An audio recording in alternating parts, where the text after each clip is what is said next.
melihat orang misalnya, wah ini teman gue gini, tapi nggak pernah berkaca kepada dirinya, nggak pernah kemudian mau untuk kemudian menilai pada dirinya, nggak mau ngaca, nggak mau ngeliat dosa dirinya. Apa sih? Apakah kemudian diri kita telah sempurna?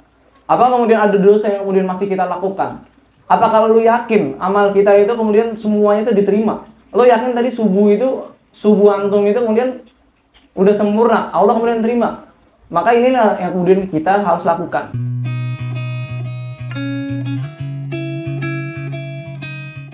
Berbicara tentang akhir tahun teman-teman sekalian, maka biasanya di dalam akhir tahun ini kita bakal ngeliat pamflet-pamflet itu tentang refleksi akhir tahun, berkaca kepada diri, atau bahasa Islamnya itu muhasabah.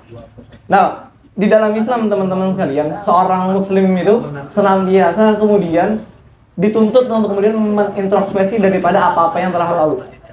Bagaimana Allah kemudian menyampaikan di dalam Al-Quran?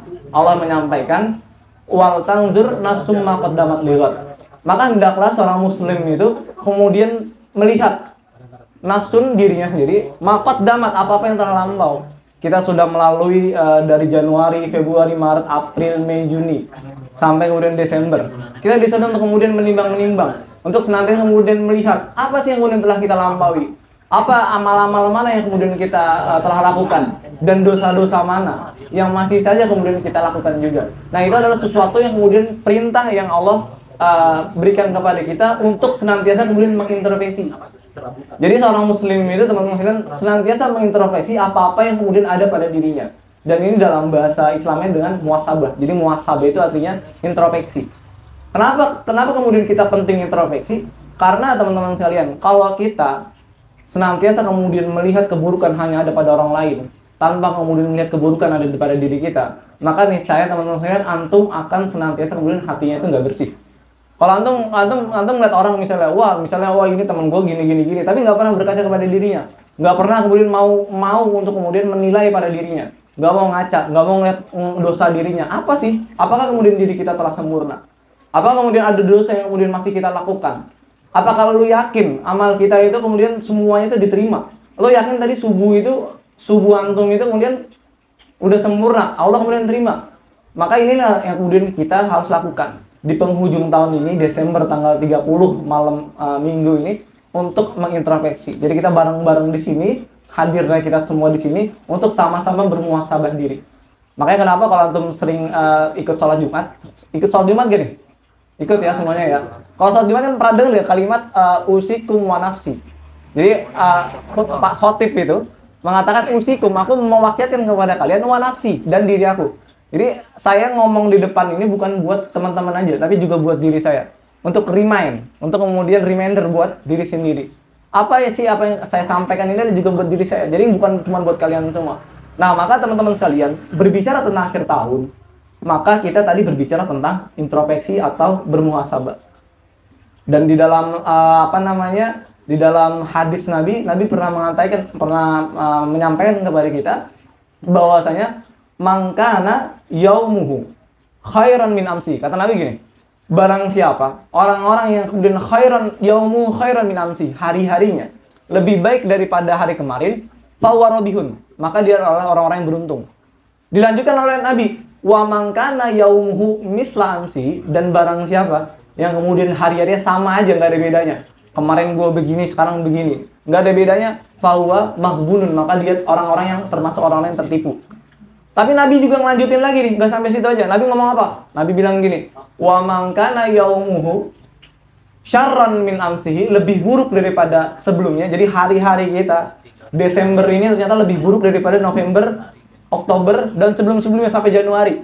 Maka Nabi bilang apa orang-orang yang begini? Orang-orang yang kemudian hari-harinya lebih buruk, hari sekarang lebih buruk daripada hari kemarin. Allah bilang malah unun, orang-orang yang seperti ini adalah orang-orang yang terlaknat. Coba bayangkan teman-teman sekalian. Yang namanya laknat dalam mustalahat Islam itu, yang namanya laknat itu adalah teman-teman bu'du minar rahmah, jauh daripada rahmat Allah Subhanahu wa taala. Jadi kalau kalian pernah dengar wah lu terlaknat itu artinya adalah jauh daripada rahmat Allah.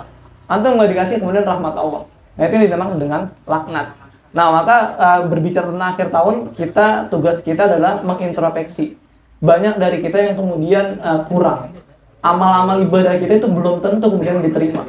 Sehingga teman-teman sekalian pernah dengar gini, bahwasanya masuknya kita ke surga. Masuknya kita ke surga itu bukan karena amal ibadah kita. Bahwa masuknya kita ke surga itu adalah karena rahmat Allah Subhanahu wa taala. Jadi antum jangan bersandar kepada amal antum. Antum jangan ngerasa bahwasanya wah gue udah sholat nih. Gue udah sholat 5 waktu. Kemudian berpikiran, wah kalau gue udah sholat 5 waktu gue bakal masuk surga. Enggak.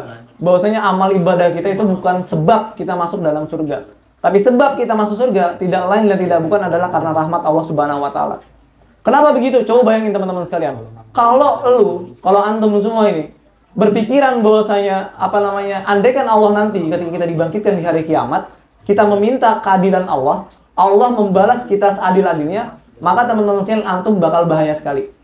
Kalau antum pengen hitungannya 0-0, pengen fair-fairan sama Allah Subhanahu wa taala, maka jangan harap.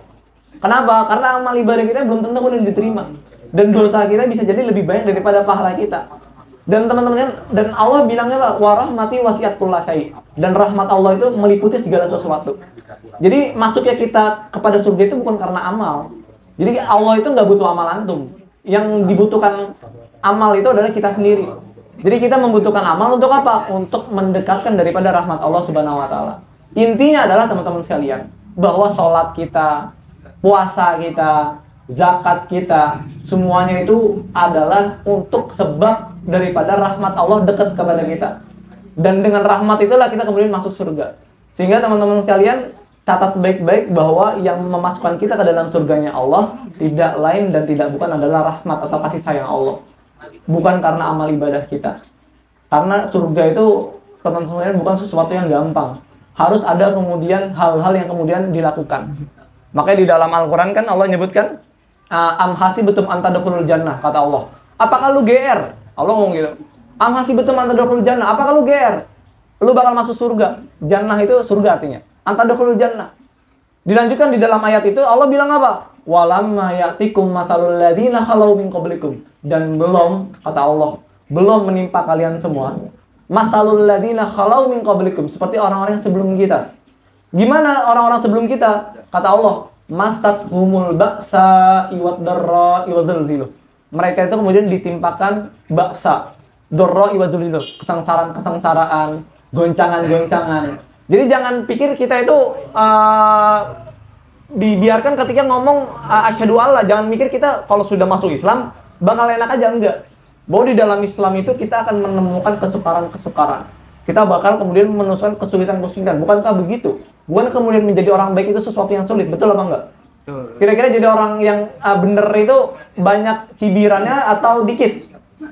Banyak. Ada orang yang gosip atau enggak kira-kira jadi orang bener? Makanya kenapa di dalam hadis itu dianalogikan orang-orang yang bener itu adalah orang-orang penjara. Jadi umat muslim itu diibaratkan di dalam hadis Nabi itu seperti penjara di dalam dunia. Kenapa? Karena memang dunia ini adalah tempat yang kemudian kesukaran bagi orang-orang muslim. Jadi kita jangan mengira kita tuh ayyutraku ayyaqulu amanna. Kita tuh jangan mengira kita bakal ditinggalkan saja. Ketika kita sudah mengatakan aku beriman, udah ditinggalin sama Allah, enggak. Allah bakal mengasih ujian demi ujian. Allah bakal mengasih cobaan demi cobaan. Jadi Allah tuh enggak yutraku, enggak kemudian meninggalkan kita ketika kita ngomong amanna, beriman. Jadi nggak cuma sampai beriman doang, nggak cuma sampai ke mulut kita, aku kemudian beriman kepada Allah. Tapi setelah kalimat kita asyhadu itu, ada kemudian cobaan-cobaan di situ.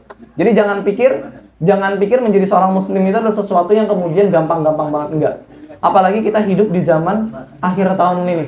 Kita hidup di zaman umat akhir zaman, di mana di situ banyak kemudian fitnah-fitnah. Banyak kemudian hal-hal yang buruk yang kemudian terjadi, teman-teman sekalian. Nah, mungkin itu, Mas Zaka. Jadi intinya adalah di akhir tahun ini adalah ajang bagi kita untuk refleksi diri dan juga muhasabah kepada diri atas amal-amal kita dan juga atas kemudian keburukan-keburukan kita semua.